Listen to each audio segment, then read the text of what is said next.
In this video, I want to compare the Global knives to the Miyabi Birchwood. The Birchwood is completely and totally made by hand, so the fit and finish on this knife is really second to none. Every single corner and edge has been completely rounded out, so there are no sharp corners or edges anywhere. The handle is completely and totally flush with the blade and the spacers. It has really nice finishing touches like the logo carved into the back of the handle right there, and this really beautiful mosaic pin, which is actually about 15 to 20 little tiny pieces of copper, bronze, and steel that are pressed into the handle to give it this really nice finishing touch. You can really tell that someone has put their heart and soul into making this knife. The cutting edges and just the blades in general on these two knives are very, very different.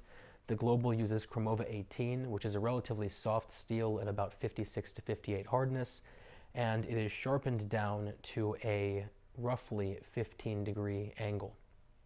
By contrast, the Miyabi uses SG2 as its cutting core, and SG2 is a very high-end powdered steel with about a 63 hardness. And what that means is this knife is probably, if you're using it correctly, never going to need to really be sharpened, realistically speaking. On top of that, the actual cutting edge of this knife is a whoppingly sharp 9 degrees. So really, to put that in perspective, not only are we talking single versus double digits here, but we're talking about a blade that is about 50% thinner than the Global. So it really is exponentially sharper.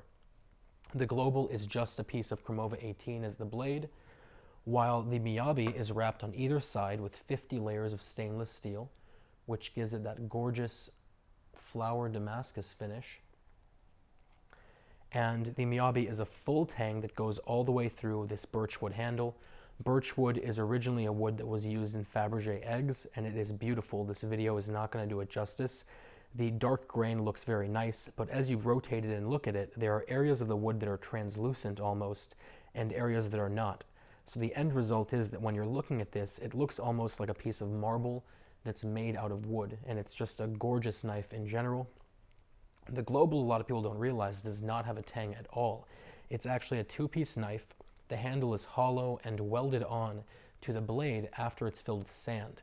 So that's just something you might want to consider. Both knives, of course, have lifetime warranties, and it really comes down to personal preference. I'll put a link down to both below. If you have any questions, any comments, or any concerns, as always, let me know.